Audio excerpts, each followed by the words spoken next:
And welcome everybody to another edition of the Crochet Crowd. This is the Tunisian Crochet series. If you've ever wanted to learn Tunisian Crochet, this is your opportunity. I have a video series that I think you're going to really appreciate because I'm going to go through different steps throughout this tutorial series on teaching you the basics of Tunisian Crochet.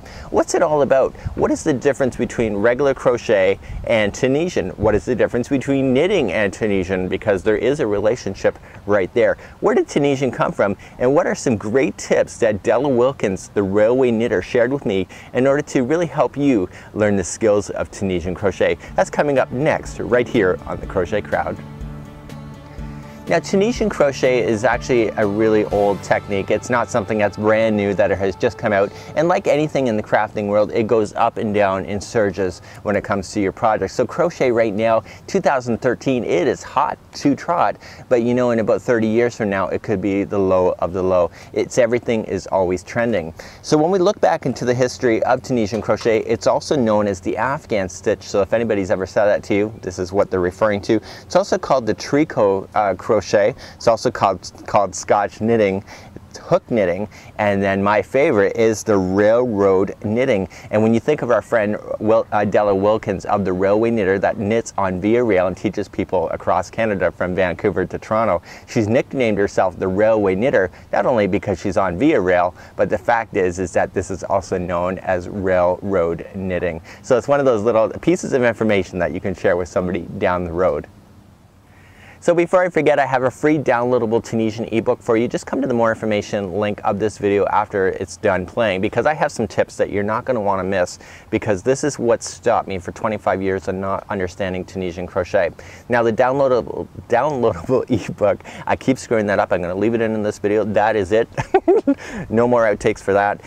Della Wilkins, the railway knitter, has written the ebook. It is fabulous. It's got photographs, it's got the history, and it is great. So it's a free downloadable link available on my website, but stay tuned because I have some more tips I want to share with you in order to teach you the art of Tunisian crochet. So I'm working on a real project right now, and I'm doing an Afghan, and I'm doing it to the size of the hook. Now I want to talk about the hook sizes in just a bit, because I'm doing mine in panels because that's the size of the hook distance that I have to work with.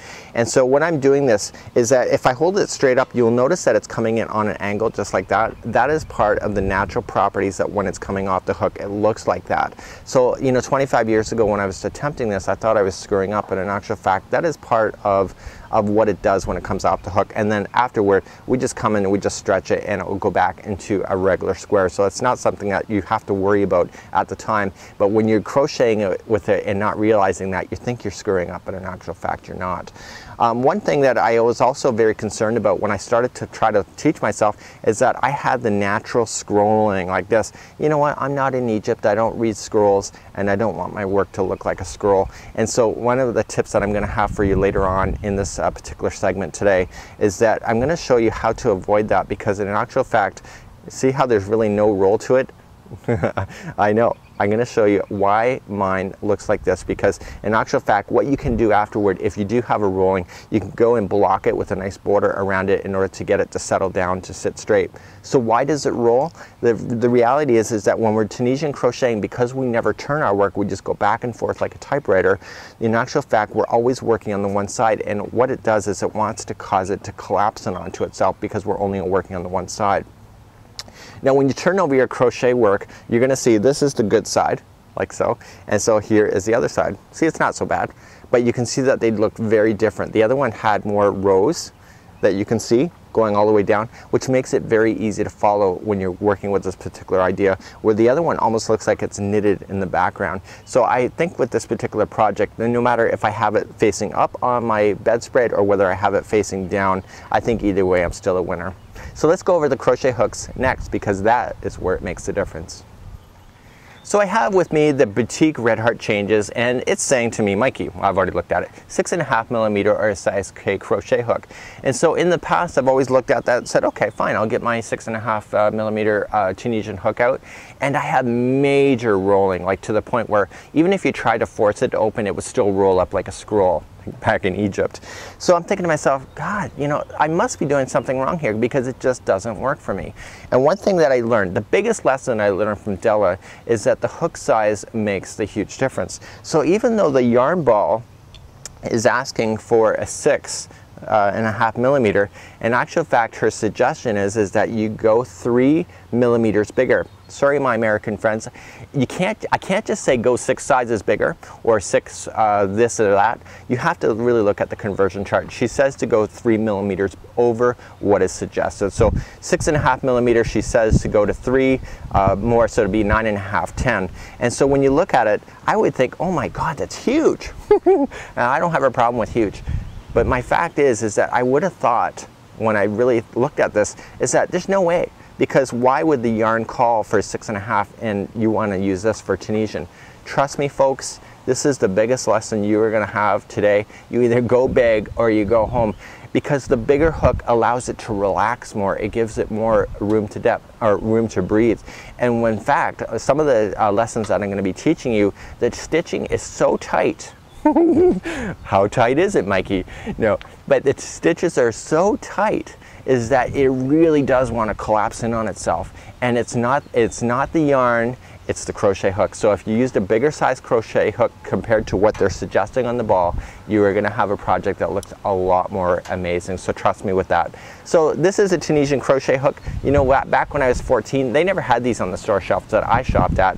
And actually, in fact, they have the small ones. So when I'm thinking to myself, how in the hell am I going to get 30 loops on this? And so there I am, right at the tip. I'm like, something is not right here. You know, I am not perfect. I'm the first to admit it. And I never thought to ask the question, is there a longer crochet hook? Because I never saw it in the stores. This is predating the internet. That's how old I am. So you never think to ask that. So you need to look for these ones like this. They have a stopper on the end. But these aren't the only ones that you want. If you want to do a full afghan without having to do the panels, you can look for ones that have a plastic at the end. So this would not be the right size for this particular yarn. It's a smaller version, but you have a plastic, and some of them have a double crochet hook on the other side. There is a purpose for the double. Yeah, there is a purpose for the double, but some of these have the plastic and it's just a stopper on the other side. So it allows you to collect all your stitches on here to keep it all organized. So when you're going back and forth across, you're just gonna keep it and you have all that distance to play with versus something just like this where you're so limited. So the biggest lesson that I have for you today is that normal crochet, we go across and we do a row and that's complete. The stitch that you were attempting is done. So with Tunisian crochet, it's not until you collect all your stitches and you have all of the loops on top of your Tunisian hook, but it's not until you come back with the slip stitching that the stitch is finally complete. So it's one of those things, it's not like typical crochet where you go all the way across, it's done. In Tunisian, we have to go all the way across and back for that stitch to be complete. So I want to share with you a couple more things before we let you go and set you off to the races for your Tunisian crochet lessons. One thing that Della taught me is that the stitches are actually really kind of interesting. So I have 20 stitches across, just like so. And she was telling me that virtually almost all of the crochet stitches that we use in crochet can actually be done in Tunisian. And remember what I just said about back and forth, that's your final. So you can do a lot of normal stitches that you would find in crochet in Tunisian format. So here's the tip. I have 20 stitches coming across. You want to make sure you always have your stitches coming across that balance out. There's going to be one tutorial that that I will show you in this series, is that it looks like there's a little hole, a square hole in between each one. It looks amazing. It's probably my most favorite stitch. But in actual fact, we're still keeping the count of 20. And because we're still keeping the count, we need to make sure that everything that we do, so if you want to try different ideas of other stitches that you may know, as long as you keep your count going across to be the same, you can never go wrong. So that's one of those things that really is kind of endless, and I really challenge you to kind of look at some stitches that you may already know and try it in Tunisian format, because you actually might come up with something that's really unique. Now they say there's over 400 stitches when it comes to Tunisian. I'm certainly not going to teach all 400 for sure, but this is one of those things where if you know how to do something, try it on the Tunisian hook, because you may have something that you are totally going to amaze yourself with.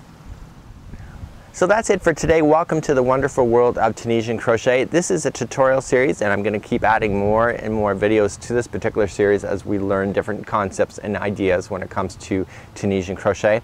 I'd like to thank Della Wilkins, the Row-Away Knitter, for taking the time to show me some of her tips and allow me to share that with you. And it's because of her that a lot of the information that you're about to see in the future tutorials are related to what she has shown me. So stay tuned, and I'll see you on the very next tutorial in this series.